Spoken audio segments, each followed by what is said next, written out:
ನಮಸ್ಕಾರ, ಶುಭ ಸಂಜೆ. ನೀವು ನೋಡ್ತಾ ಇದ್ದೀರಾ, ಇದು ಸಂಕಲ್ಪ ಸಿದ್ಧಿ ವಿಶೇಷ ಕಾರ್ಯಕ್ರಮ. ತಮ್ಮೆಲ್ಲರಿಗೂ ಕಾರ್ಯಕ್ರಮಕ್ಕೆ ಪ್ರೀತಿಪೂರ್ವಕ ಸ್ವಾಗತ, ಸುಸ್ವಾಗತ. ಶುಭ ಸಂಜೆ, ಶುಭ ಸಂದೇಶವನ್ನು ಹೊತ್ತು ಬಂದಿದ್ದೀವಿ. ಗುರುಗಳು ಇವತ್ತು ನಮಗೆ ಅಕ್ಷಯ ವೃಕ್ಷದ ವಿಶೇಷತೆಯ ಕುರಿತಾಗಿ ತಿಳಿಸ್ಕೊಡ್ಲಿದ್ದಾರೆ. ಯಾರ್ಯಾರ ಮನೆಯಲ್ಲಿ ಇರಬೇಕು ಈ ಅಕ್ಷಯ ವೃಕ್ಷ, ಏನೆಲ್ಲವನ್ನ ಅಕ್ಷಯಗೊಳಿಸ್ಕೊಡುತ್ತೆ ಅಂತ ತಿಳಿಸ್ಕೊಡ್ಲಿಕ್ಕೆ ಎಂದಿನಂತೆ ನಮ್ಮ ಜೊತೆ ಇದ್ದಾರೆ ನಮ್ಮ ಸ್ಪಿರಿಚುವಲ್ ಗುರುಗಳು ಅಂತಲೇ ಖ್ಯಾತಿಯನ್ನು ಪಡೆದಿರುವಂತಹ ಡಾಕ್ಟರ್ ಶ್ರೀ ವಿಷ್ಣುದತ್ತ ಗುರುಜಿಯವರನ್ನ ಬನ್ನಿ ಕಾರ್ಯಕ್ರಮಕ್ಕೆ ಸ್ವಾಗತಿಸೋಣ. ಗುರುಗಳೇ ನಮಸ್ಕಾರ, ಕಾರ್ಯಕ್ರಮಕ್ಕೆ ಹೃತ್ಪೂರ್ವಕ ಸ್ವಾಗತ. ಒಳಿತಾಗಲಿ. ನಾನಾಗಲೇ ಹೇಳ್ತಿದ್ದೆ, ಪ್ರತಿ ಒಂದು ಸಂಚಿಕೆಯಲ್ಲೂ ಕೂಡ ನಾವು ಅಕ್ಷಯ ವೃಕ್ಷದ ಬಗ್ಗೆ ಮಾತು ಹೇಳ್ತೀವಿ. ಒಳಿತನ ಕಾಣಬೇಕಂದ್ರೆ ನಿಮ್ಮ ಮನೇಲಿ ಇರಿಸ್ಕೊಳ್ಳಿ ಅಂತ.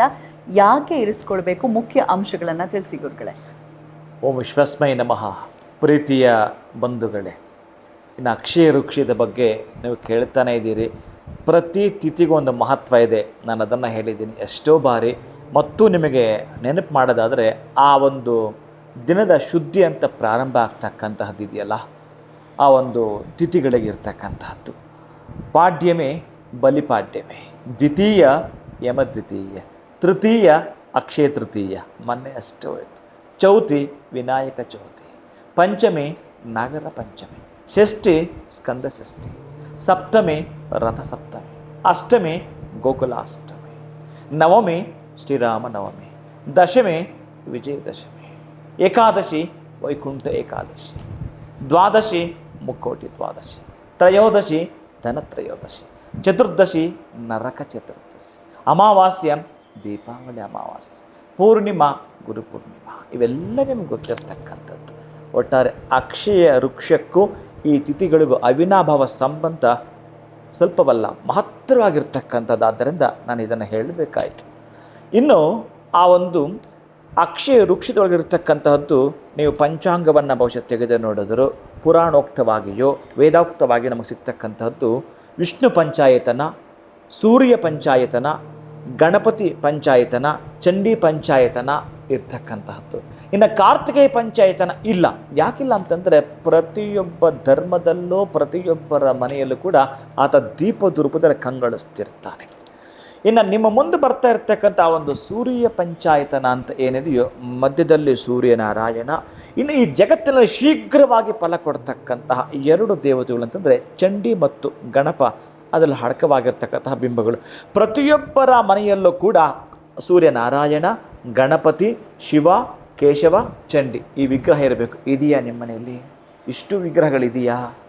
ನಮ್ಮ ಭಾರತೀಯ ಸನಾತನ ಸಂಪ್ರದಾಯದಂತೆ ಅಷ್ಟೇ ಅಲ್ಲ, ಈ ಸೂರ್ಯನ ಕಿರಣಗಳು ಎಲ್ಲಿರ್ತಕ್ಕ ದುರ್ವಾಸನೆಯ ಜಾಗಕ್ಕೂ ಹೋಗ್ತವೆ, ಸುವಾಸನೆಯ ಜಾಗಕ್ಕೂ ಹೋಗ್ತವೆ. ಅಂಟು ಅಂಟಿದಾಗ ಆತ ಇರ್ತಾನೆ, ಎಲ್ಲವನ್ನು ಕೂಡ ನೋಡ್ತಿರ್ತಾನೆ. ಅಂತಹ ಕಿರಣಗಳು ಹೇಗೋ ಒಂದು ಮ್ಯಾಗ್ನೆಟ್ ಕೆಳಗಡೆ ಹಾಕಿದ್ರೆ ಅದು ಕಸ ತೆಗೆದುಕೊಳ್ಳೋದಿಲ್ಲ, ಕಡ್ಡಿ ತಗೊಳ್ಳಿಲ್ಲ, ಮಣ್ಣು ತಗೋದಿಲ್ಲ.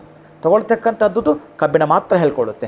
ಹಾಗೆ ಆ ಒಂದು ಅಕ್ಷಯ ವೃಕ್ಷ ನಿಮ್ಮ ಮನೆ ಒಳಗೆ ಬಂತು ಅಂತಂದರೆ, ನಿಮ್ಮ ಸತ್ ಚಿಂತನೆಗಳ ಲಹರಿಯನ್ನು ಶೀಘ್ರವಾಗಿ ಕೆಲಸದ ರೂಪಕ್ಕೆ ಪರಿವರ್ತನೆ ಮಾಡಿಕೊಡ್ತಕ್ಕಂಥದ್ದು ಇರುತ್ತೆ. ಅವರೇ ಮಕ್ಕಳಿಗೋಸ್ಕರ ವಿದ್ಯೆ ಬೇಕು ಅಂತ ಹೇಳಿ ಮುಟ್ಟಿ ನಮಸ್ಕಾರ ಮಾಡಿಕೊಂಡ್ರು ಕೂಡ ಅದರ ಫಲ ಕೊಡ್ತಕ್ಕಂಥದ್ದು. ಹೇಗೆ ಅಂತಂದರೆ, ಈಗ ಆ ಒಂದು ಮೆಟಲ್ ಏನಿದೆಯೋ ಅದರ ಒಳಗಡೆ ಬೀಜಾಕ್ಷರಗಳಿದ್ದಾವೆ, ಅದಕ್ಕೆ ಸಂಬಂಧಪಟ್ಟ ಮೂಲಿಕೆಗಳಿದ್ದಾವೆ. ಅದೆಲ್ಲೋ ಸಿಗ್ತಕ್ಕಂಥದ್ದೆಲ್ಲ ಮ್ಯಾನ್ ಮೇಡ್, ಅದನ್ನು ನಾವುಗಳೇ ನಿರ್ಮಾಣ ಮಾಡ್ತಕ್ಕಂತಹದ್ದು. 6 ಜನ ಸಿದ್ಧಿ ಆಗಿರ್ತಕ್ಕಂಥವ್ರು ಅದನ್ನು ಮಾಡಿರ್ತೀವಿ. ಆ ಬೀಜಾಕ್ಷರ ಬರೀಬೇಕಾದ್ರೆ ಬಹುಶಃ ಒಬ್ಬೊಬ್ಬರಿಗೂ ಕೂಡ 2.5 ತಾಸು ಬೇಕಾಗತ್ತೆ, 2.5 ರಿಂದ 3 ತಾಸು ಬೇಕಾಗುತ್ತೆ. ಅಷ್ಟು ಬೀಜಾಕ್ಷರದ ಒಳಗಡೆ ಹಾಕಿರ್ತಕ್ಕಂತಹದ್ದು.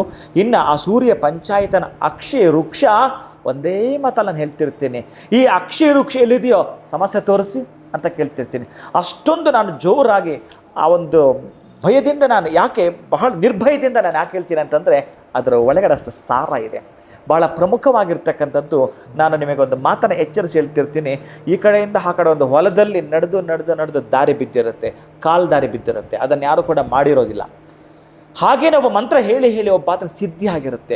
ಅಂತಹ ಸಿದ್ಧಿ ಆಗಿರತಕ್ಕಂಥವರ ಬೀಜಾಕ್ಷರಗಳು, ಅದಕ್ಕೆ ಸಂಬಂಧಪಟ್ಟಾಗಿರ್ತಕ್ಕಂತಹ ಮೂಲಿಕೆಗಳು ಯಾವಾಗಲೂ ಅಷ್ಟೇ ಒಂದು ಕಲ್ಲಾಗಿರುತ್ತೆ. ಗರ್ಭಗುಡಿ ಒಳಗಡೆ ಹೋದಾಗ ಅದು ಮೂರ್ತಿ ಆಗತ್ತೆ. ಕೆತ್ತಿದವನು ಕೂಡ ನಮಸ್ಕಾರ ಮಾಡ್ತಿರುತ್ತಾನೆ. ಅಂದರೆ ಜೀವಾದಿ ತತ್ವನ್ಯಾಸ ಪ್ರಾಣ ಪ್ರತಿಷ್ಠಾಪನೆ ಅಂತಕ್ಕಂಥ ಏನು ಇದೆಯೋ, ಹಾಗೆ ಒಂದು ನೋಟ್ ಅಂತ ಇರುತ್ತಲ್ಲ, ಆ ನೋಟಿಗೆ ಗವರ್ನರ್ ಸಿಗ್ನೇಚರ್ ಹಾಕಿದಾಗ ಅದು ಚಲಾವಣೆ ಆಗ್ತಕ್ಕಂಥದ್ದು. ಹಾಗೆಯೇ ಅಕ್ಷರವೃಕ್ಷ ಅಂತಕ್ಕಂತಹದ್ದು ಕೂಡ ನಿಮ್ಮ ಮನೆಗೆ ಬಂದ ಕೂಡಲೇ ನಿಮ್ಮ ಎಲ್ಲ ಕೆಲಸ ಕೂಡ ಚಲಾವಣೆ ಆಗ್ತಕ್ಕಂಥ ಯಾವ ರೀತಿಯಾಗಿ ಅಂತಂದರೆ ಸಕ್ಸಸ್ ಶೀಘ್ರವಾಗಿ ಕಾನ್ಸಂಟ್ರೇಷನ್ ಅಂತ ನೀವು ಮಾಡಿ ಅದನ್ನು ಮುಟ್ಟಿ ನಮಸ್ಕಾರ ಮಾಡ್ಕೊಳ್ತಕ್ಕಂಥದ್ದು ಸಕ್ಸಸ್ ಅಂತ ಶೀಘ್ರವಾಗಿ ಕಾಣ್ತಕ್ಕಂಥದ್ದು ಕೂಡ ನಾನು ಮೊದಲು ಎಷ್ಟೋ ಬಾರಿ ಹೇಳಿದ್ದೇನೆ. ಒಂದು ಸ್ವಿಚ್ ಹಾಕಿದ್ರೆ ಕತ್ತಲ ಮನೆಯಲ್ಲಿ ಎಷ್ಟು ಬೇಗ ಬೆಳಕು ಹೊತ್ಕೊಳ್ಳುತ್ತೋ ಕಷ್ಟಗಳಿಂದ ನಲಿಗೆ ಹೋಗಿರ್ತಕ್ಕಂಥ ನಮ್ಮ ಮನೆಗೆ ಆ ಅಕ್ಷಯ ವೃಕ್ಷ ಬಂತು ಅಂತಂದರೆ ಅಂತಹದ್ದೇ ಫಲಗಳನ್ನು ಪಡ್ಕೊಂಡಿದ್ದೀವಿ. ನೀವು ಕೇಳ್ತಾ ಇರ್ತೀರಿ ಕೂಡ. ಅಂತಹ ಅಕ್ಷಯ ವೃಕ್ಷದ ಬಗ್ಗೆ ಎಷ್ಟು ಹೇಳಿದರೂ ಕೂಡ ಅದು ಕಡಿಮೆ ಇರತಕ್ಕಂಥದ್ದು ಪೇಳಲಸದಳ ಅಂತಕ್ಕಂತಹದ್ದು ಕೂಡ. ಅಕ್ಷಯ ವೃಕ್ಷ ಎಲ್ಲಿ ಇರುತ್ತೋ ಅಕ್ಷಯ ಅಂತಂದ್ರೇ ಅಭಿವೃದ್ಧಿ ಅಂತಕ್ಕಂಥದ್ದು, ಅಕ್ಷಯ ವೃಕ್ಷ ಅಂತಂದ್ರೇ ಕಡಿಮೆ ಆಗದೆ ಇರತಕ್ಕಂಥದ್ದು, ಅಕ್ಷಯ ವೃಕ್ಷ ಅಂದರೆ ಕ್ಷೀಣಿಸದೇ ಇರತಕ್ಕಂಥದ್ದು, ಅಕ್ಷಯ ವೃಕ್ಷ ಅಂತಂದರೆ ಅಭಿವೃದ್ಧಿ ಆಗ್ತಕ್ಕಂಥದ್ದು, ಸಮೃದ್ಧಿ ಆಗ್ತಕ್ಕಂಥದ್ದು. ನಿಮ್ಮ ಯಾವ ಕೋರಿಕೆಗಳನ್ನು ಯಾವ ಬೇಡಿಕೆಗಳನ್ನ ನೀವು ಹಿಡಿತೀರೋ ಅದು ನಿಮಗೆ ಅಕ್ಷಯ ಪಾತ್ರೆ ಕೆಲಸ ಮಾಡ್ತಕ್ಕಂತಹದ್ದೇ ಅಕ್ಷಯ ವೃಕ್ಷ. ಎಲ್ಲರ ಮನೆಯಲ್ಲಿ ಮನದಲ್ಲಿ ಬಾಳಿನಲ್ಲಿ ಸುಖ ಶಾಂತಿ ನೆಮ್ಮದಿ ಆರೋಗ್ಯ ಐಶ್ವರ್ಯ ಅಕ್ಷಯವಾಗಬೇಕಂದ್ರೆ ಈ ಅಕ್ಷಯ ವೃಕ್ಷ ನಿಮ್ಮ ಮನೆಯಲ್ಲಿರಲಿ ಅಂತ ವಿಶೇಷ ಮಾಹಿತಿ ತಿಳಿಸ್ಕೊಟ್ರು ಗುರುಗಳು. ಧನ್ಯವಾದಗಳು ಗುರುಗಳೇ. ಹರೇ ಶ್ರೀನಿವಾಸ. ವೀಕ್ಷಕರೇ, 31ನೇ ತಾರೀಕು ಕುಬೇರ ಸಭೆ ಜರುಗ್ತಾ ಇದೆ ಬೆಂಗಳೂರಿನಲ್ಲಿ. ನೇರ ಗುರುಗಳನ್ನು ಭೇಟಿ ಮಾಡಿ ನಿಮ್ಮ ಕಷ್ಟಗಳಿಗೆ ಪರಿಹಾರವನ್ನು ಕಂಡುಕೊಳ್ಬೋದು. ಮಿಸ್ ಮಾಡದೆ ಬನ್ನಿ, ಭಾಗವಹಿಸಿ. ಕೆಳಗಿನ ಸಂಖ್ಯೆಗೆ ಕರೆ ಮಾಡಿ ಬಹಳಷ್ಟು ಮಾಹಿತಿಯನ್ನು ಪಡೆದುಕೊಳ್ಳಿ. ಹೋಗಿ ಬರ್ತೀವಿ. ನಮಸ್ಕಾರ.